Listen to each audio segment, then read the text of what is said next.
Hello, Unconference presenters. Today I'm going to give you some tips to try to make your presentation a little better to watch for everyone involved. Um, First of all, you really need to consider lighting.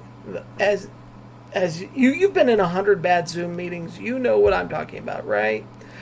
You can't see the people, there's a terrible glare, things like that. So one of the first things we can do is we can fix the camera angle to help with our lighting, right? And because remember, we're going to be trying to, as much as we can to be looking at the camera, not at our screen. It's challenging to do, especially when your notes are on the screen. So first thing I'm going to do, I'm going to fix the camera angle. All right, now as you can see, I have a little bit better angle on my camera. I'm not completely blown out from the lights behind me, and it's more of a straight-on shot. You're not looking at the bottom of my chin all the time. Much better, but still, okay, it's kind of the witness protection program, right? You just can't really see my face, right? The background is well lit, and I'm here kind of in the dark. So I'm going to add some supplemental lighting. Now, you could see me much better, right? Now, some things I've done, and we'll get to this in the behind the scenes look, is that I've brought the light in from off angle so that I still have features so I'm not completely washed out. And I've tried to diffuse the light a bit by since I don't have a diffuser, I'm actually using a reflected light. Now, let's look at our background, right? The first thing is we don't want it to be boring, and we also don't want it to be distracting, right? So a plain white wall might not be the best thing, but also blinking lights behind you, probably not the best either.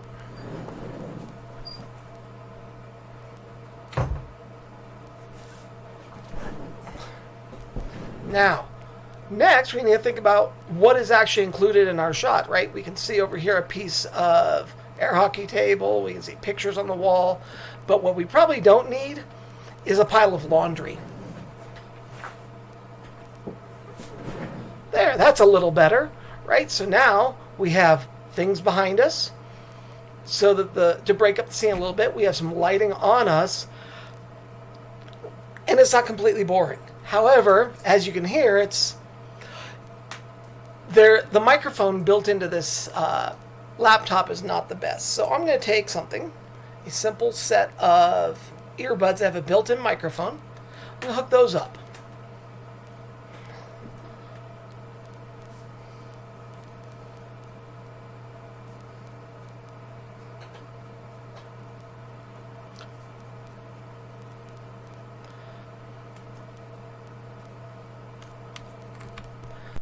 Okay, I've brought the microphone closer to myself. By doing that and bringing it to here, we get an approximate height for the microphone. Sorry for bumping the microphone there, I'm sure.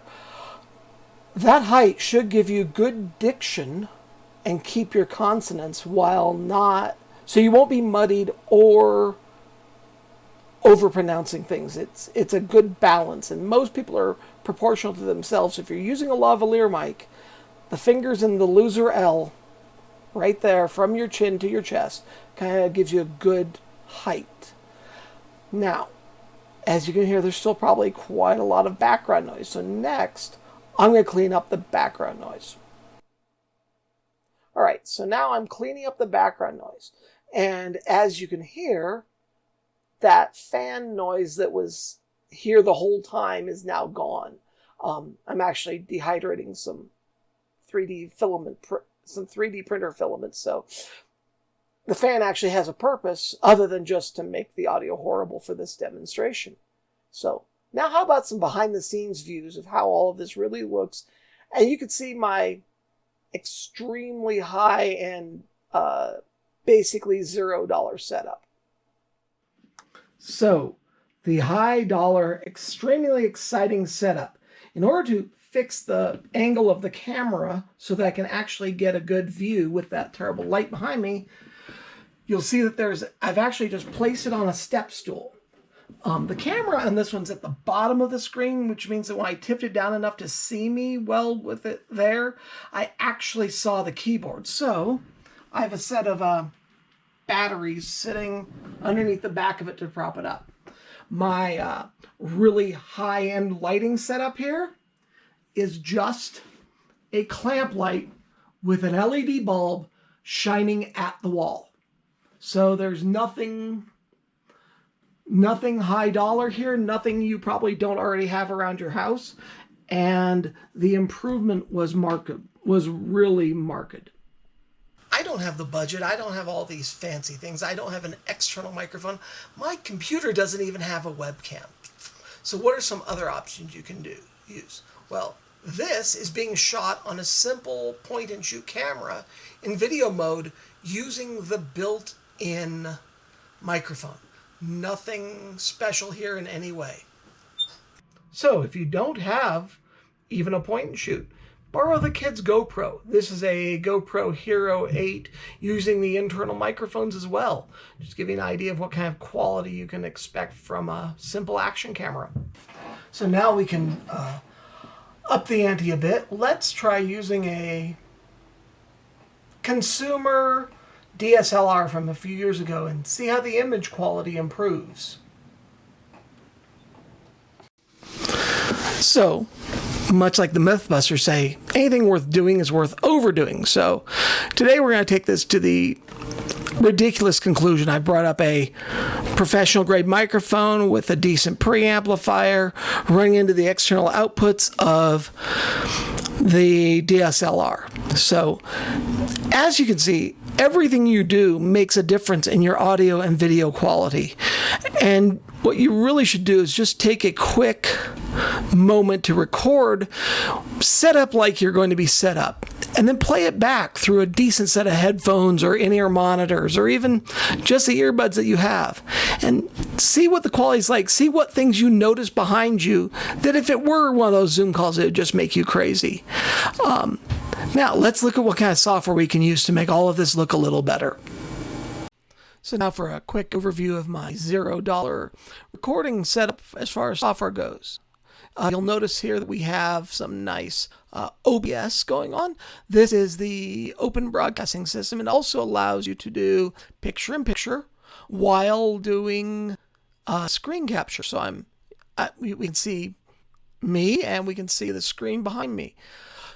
Now, for video editing, I'm actually using an application called KDENLIVE, Kdenlive. I'm not quite sure how you say it. And it allows me to scrub. It allows me to replace my audio so that I could do the cleanup of the webcam audio from earlier. And it also lets me bring in multiple formats. So I can bring in the things from the different cameras, the stuff from OBS, and also the WAV file, the MP4s from the one camera, the movies from the other camera.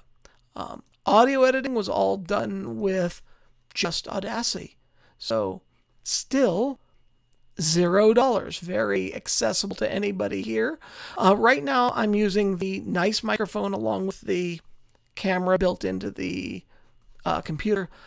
The camera built into the computer seems to work best to combine with screen capture on this particular machine. So that's what we have.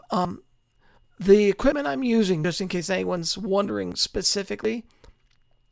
So I had a D3300 Nikon with the DSLR, a GoPro Hero 8, a Fuji waterproof camera that I don't remember the model number on, but it was about a 5-year-old point-and-shoot waterproof camera. And then this is a Rode NT1 running by way of a pre-Sonos audio box USB. The Pro Sonos unit, the nice digital audio interface that you would expect to be expensive, I bought it at Music Go Round for not much money at all. This arm here that's holding this isn't some fancy thing. This is a Samson, which is Shure's low end, so it's $20, $30 arm. These are all things that are accessible to anyone trying to do these presentations. And a lot of the things that we did to make this better weren't even something that would cost you money. It was simply adjusting which angle your lighting's coming from, adjusting the angle your camera's at. All things that you can do without breaking the bank and make your videos look a little better. Things like just getting the laundry out of the background, right? Don't shoot in the bedroom where there's a bed behind you. Try to get a nice backdrop behind you.